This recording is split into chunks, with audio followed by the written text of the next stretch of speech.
Welcome to an episode of InRange. I'm here to talk to you today about what is one of my favorite guns, really, that I've ever owned, and what is objectively, not subjectively, the best percussion revolver ever manufactured. And that's the Ruger Old Army. So now when Ruger started his company, one of the things he started doing was taking old designs from the Old West and re-implementing them in modern ways with modern manufacturing and design changes that made them stronger, more reliable, and more capable with modern manufacturing, but hearkening back to the Old West. And you see that with a single-shot rifle, for example, or the Blackhawk, the Ruger Blackhawk, which is essentially their single-action army. Externally, looks very much like a Colt single-action army, although beefed up, but internally it is by no means a single-action army. And so it made it capable to take much more powerful cartridges and is a reliable, durable revolver that to this day is still loved.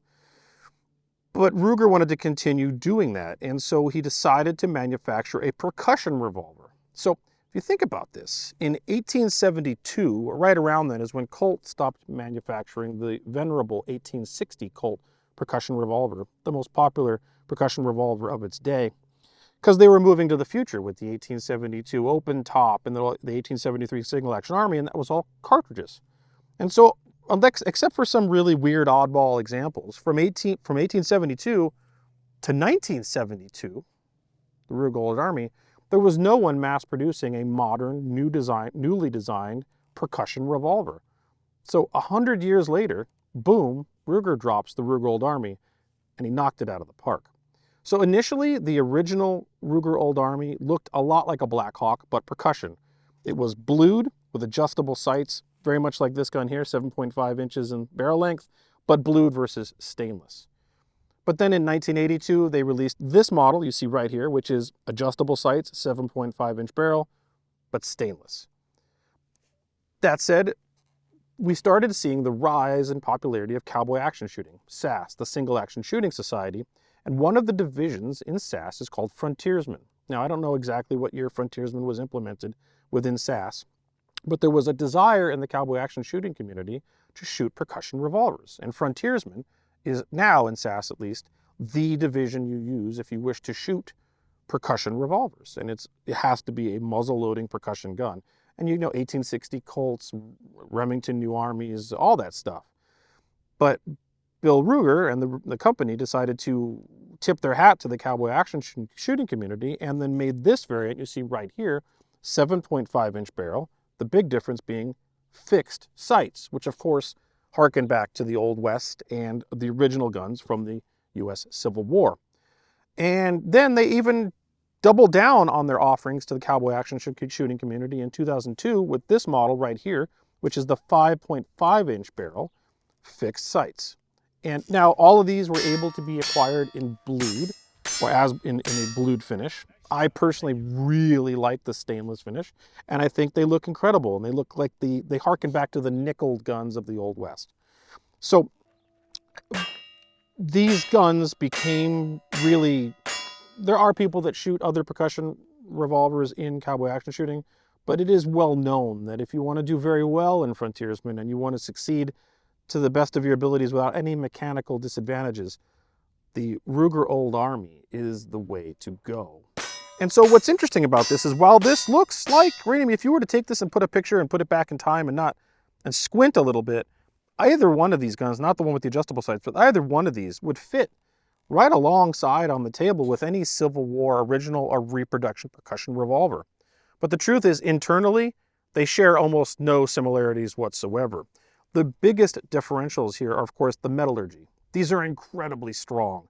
They're big, heavy guns, but sometimes that's kind of what you want, especially when you're doing recoil mitigation and shooting one-handed, as you do in Frontiersman or in the Old West shooting style whatsoever.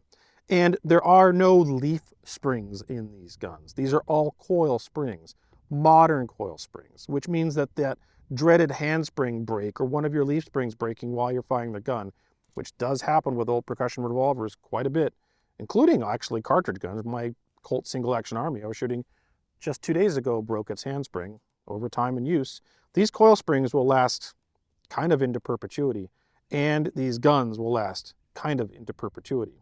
When I talk about other percussion revolvers here on the channel and say, hey, when you get one of these, you probably want to change out the cones, the nipples to these slick shots, and you want to do this, and you got to do that, and here's a consideration you need to think about if you're shooting a Remington New Army, and here's a consideration you need to think about if you're shooting a Colt 1860, and then of course the dreaded cap jams, which you fire and caps fall into the action and jam up the gun, which is a real thing with percussion revolvers. You know what doesn't happen with the Ruger Old Army at all? Any of that. The truth is, cap jams, I can't remember having a cap jam with a Ruger Old Army. I'm sure it happens, and I know it's possible. But the truth is, I've shot these extensively and I've never had one. The other thing is, grease them up a little bit. Black powder alternatives like 777, these things will run kind of infinitely. They'll eventually start getting slow, but the truth is, compared to a Colt 1860, or even worse, a Remington New Army, these will run days in a competition, or for that matter, just shooting a lot, without seizing up due to black powder fouling. The modern manufacturing, the way the guns work, these just run. They just run. You might want to wipe off the front of the cylinder a little bit, maybe swab the bore if you're shooting a lot because black powder fouling, but they won't seize up. You're not getting a cap jam, which is going to stop you dead in your tracks, and you're not seizing up because of fouling. That makes these absolutely the best percussion revolvers of all time. Last but not least, strength. These are incredibly strong guns. When they were originally testing them, they were proofing them with actual smokeless powder. Now, before you go do that at home, do not do that. The problem with smokeless powder, in spite of this stronger metallurgy, is that there are threads holding in these nipples, and that is where your tensile strength is lost. This is where you have a problem with pressure in these guns with smokeless powder. So these are designed to be used only with black powder and black powder alternatives. But the point is, they tested them that way to see how far they could go with the design. Now, in terms of power, these are incredibly powerful weapons that can still really land themselves into the same category as modern revolvers. You can load this with 40 grains of 777 and a round ball, and you're pushing out 1,100 to 1,150 feet per second. Do the same thing with a 224 grain conical, and you're going to be pushing it out there just under 1,000. This is no pipsqueak, and due to its reliability, it really works as well as a cartridge gun until, of course, you've expended all 6 shots. So let's go ahead and turn the camera around, and I'll give you some close-ups on this, and I'll show you just generally how they work and handle. All right, here we are with my favorite of the bunch. This is the 5.5-inch barrel one, but mechanically they're all the same. I have put slick shot nipples on these just because I like them for consistency, but I will tell you, you do not need to do that. If you acquire a Ruger Old Army, the nipples it comes with are perfectly fine and good to go. I just like consistency amongst all of my guns.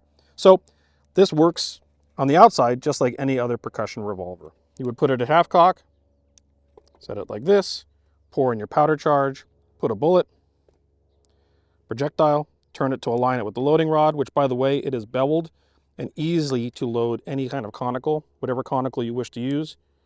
Use this very strong loading rod and just seat the bullet like this. You know what else you'll never have happen? This will never bend on you.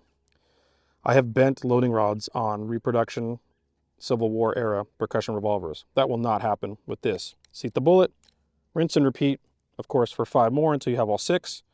And it has very strong safety notches between the chambers. So once you put your percussion caps on, you can then half cock, put it between chambers, and you can now safely carry all 6. Awesome. Additionally, this gun feels beautiful to hold. First of all, it looks good. I think it looks great. You hold it, it's got heft, good heft, the kind of heft that's really fun in your hand. And because of those coil springs, while it is not light to cock, it is awesome to cock. It's just solid. It feels like you're holding something that will last forever. And the truth is, this will last forever. And the trigger press, I'm going to do this. Shouldn't do this on nipples, but it's actually really good. The trigger is superb. Okay, I probably convinced you that if you want to get into percussion revolver shooting, you should probably get a Ruger Old Army.